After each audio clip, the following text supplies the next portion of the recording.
केंद्र में जब से मोदी सरकार आई है तभी से उस पर यह आरोप लग रहे हैं कि वो अल्पसंख्यकों के अधिकारों को कम करने की कोशिश कर रही है।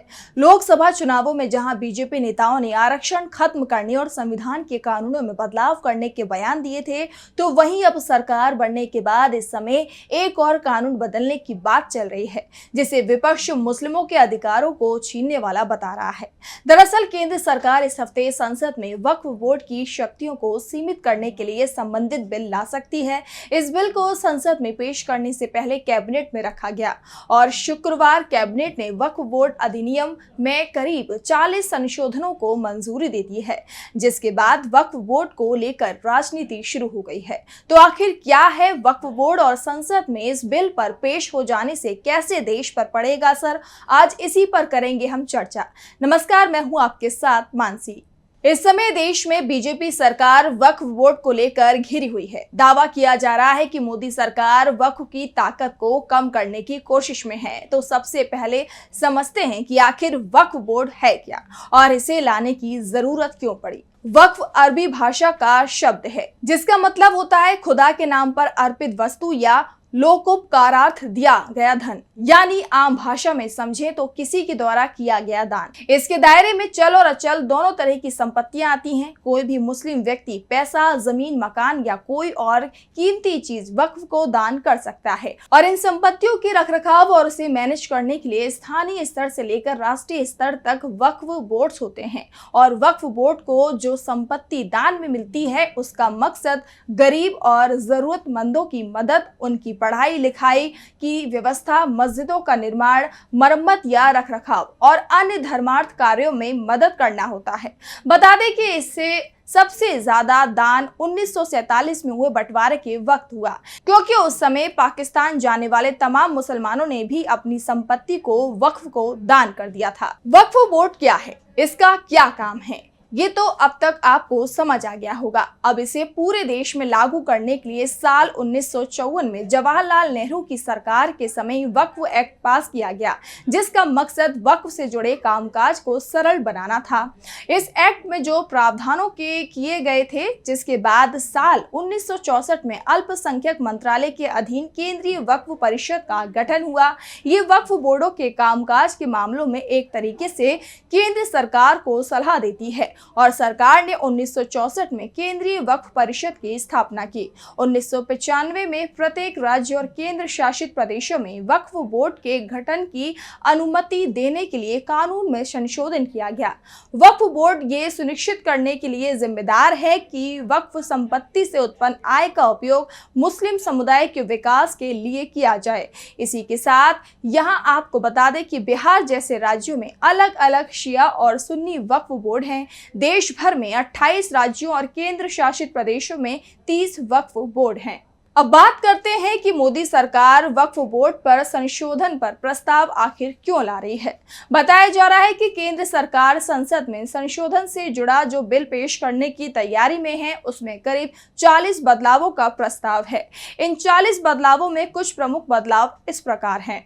विधेयक में वक्फ अधिनियम की धारा 9 और धारा 14 में संशोधन का प्रस्ताव, वक्फ बोर्ड की शक्तियों को सीमित करना, बोर्ड की संरचना में परिवर्तन का प्रस्ताव, निकायों में महिलाओं को प्रतिनिधित्व देने का प्रस्ताव, बोर्ड की ओर से भूमि को वक्फ की संपत्ति घोषित करने से पहले उसका सत्यापन सुनिश्चित किया जाना चाहिए, राज्य वक्फ बोर्डों की ओर से दावा किए गए विवादित भूमि का नए सिरे से सत्यापन करने का प्रस्ताव।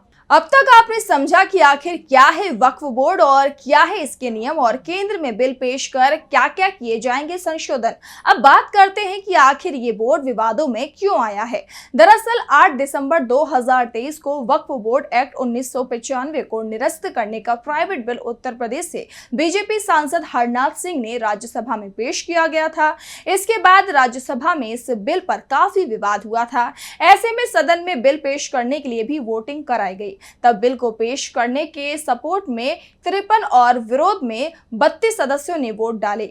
ये बिल पेश करने की इजाजत मांगते हुए बीजेपी नेता ने कहा था कि वक्फ बोर्ड एक्ट 1995 समाज में द्वेष और नफरत पैदा करता है। इसके साथ ही सांसद ने सदन से देश हित में वक्फ बोर्ड एक्ट 1995 को निरस्त करने वाले बिल को पुनर्स्थापित करने की इजाजत मांगी थी। हालांकि राज्यसभा के कई सांसद इस प्राइवेट बिल के खिलाफ थे। वहीं कांग्रेस के सीनियर नेता व सांसद जयराम रमेश ने वोट में विभाजन की मांग की थी। साथ ही माकपा के इलामारम करीम ने भी इस बिल का विरोध किया था।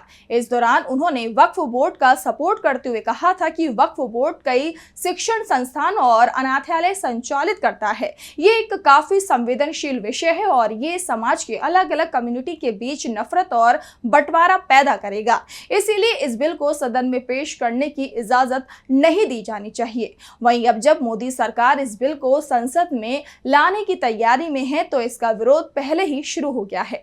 राजद नेता व राज्यसभा सांसद मनोज झा ने इस बिल का विरोध करते हुए कहा कि संसद की जिम्मेदारी है कि संसद से कोई ऐसा विचार, कोई ऐसा संवाद ना हो जिससे समाज में बंटवारा हो। वहीं इस बिल के संसद में पेश होने की चर्चा पर तमाम राजनीतिक बयान सामने आ रहे हैं। राजनीति शुरू हो गई है। इस बिल को लेकर अब असदुद्दीन ओवैसी ने बीजेपी सरकार पर निशाना साधा है। ओवैसी ने कहा कि मोदी की हुकूमत वक्फ बोर्ड के अधिकार को छीनना चाहती है। बीजेपी और आरएसएस हमेशा से वक्फ बोर्ड के खिलाफ रही है।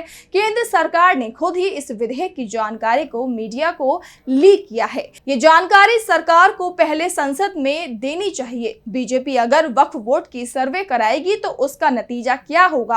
तो वहीं वक्फ अधिनियम में संशोधन का बिल को लेकर मुस्लिम धर्मगुरु मौलाना खालिद रशीद फरंगी महली ने कहा कि जहां तक वक्फ का मामला है, हमारे बुजुर्गों ने वक्फ के लिए अपनी प्रॉपर्टी दान की है और इसमें एक इस्लामिक लॉबी है। जब एक बार वक्फ को जमीन कर दी जाती है तो उसे ना बेचा जा सकता है और ना ही खरीदा जा सकता है। भारत में 60% वक्फ की प्रॉपर्टी में मस्जिद, दरगाह और कब्रिस्तान आते हैं।